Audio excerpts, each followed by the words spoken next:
네, 이번엔 뉴욕 유엔 본부에 나가 있는 특파원 연결해서 자세한 내용 조금 더 알아보도록 하겠습니다. 여홍규 특파원. 트럼프 대통령의 연설 내용 조금 전 리포트를 함께 봤는데 예상이야 했지만 김정은 위원장에 대한 발언 내용이 1년 전과는 확연히 달라졌습니다. 이게 어떻게 해석을 해볼 수 있을까요? 네, 트럼프 대통령은 김정은 위원장에 대해 찬사를 쏟아냈습니다. 김정은 위원장의 용기와 조치들에 감사를 표했고 김 위원장을 지칭할 때는 꼭 위원장이라는 호칭을 사용했습니다. 김정은 위원장의 이름을 언급할 때는 한자 한자 또박또박 힘주어 말하기도 했습니다. 2차 북미 정상회담을 앞두고 협상 상대인 김정은 위원장에 대해 최대한의 예우를 갖춘 것으로 해석됩니다. 이번 연설 가운데 가장 주목되는 대목은 전쟁의 망령을 대담하고 새로운 평화의 축으로 대체하기 위해 북한과 대화하고 있다. 이렇게 밝힌 부분입니다. 1년 전 트럼프 대통령이 북한의 완전한 파괴를 언급한 것과 비교하면 그 의미가 더 선명하게 드러납니다.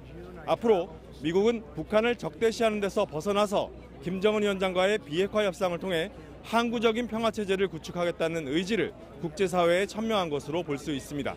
특히 이 같은 언급은 하루 전에 열린 한미 정상회담에서 문재인 대통령으로부터 김정은 위원장의 메시지를 전달받은 데 대한 화답의 성격으로도 해석됩니다. 네, 이번엔 문 대통령의 폭스뉴스 인터뷰를 좀 더 들여다볼 텐데 어제 회담 내용에서 사실 종전선언 관련 언급이 누락이 됐었습니다. 문 대통령이 이번 2차 북미 정상회담이 열리게 되면 종전선언이 논의될 것이라고 얘기를 했다고요. 네, 사실 한미 정상회담 직후에 나온 백악관 발표에 종전선언에 대한 언급이 빠져 있었죠. 그래서 이런저런 관측들을 나왔는데요. 문 대통령이 폭스 인터뷰를 통해서 확실히 정리를 했습니다.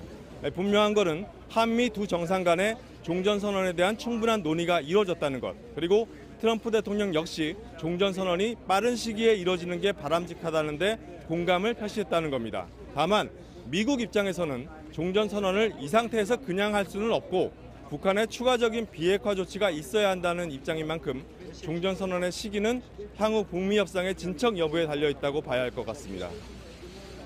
네, 그리고 한 가지 더 궁금한 게요.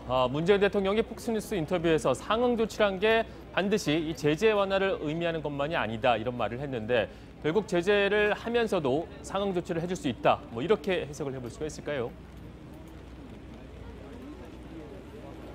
네, 북한은 미국에 대해서 비핵화에 대한 상응 조치를 줄곧 요구해 왔죠. 이번 평양 공동선언에도 상응 조치란 말이 포함돼 있고요.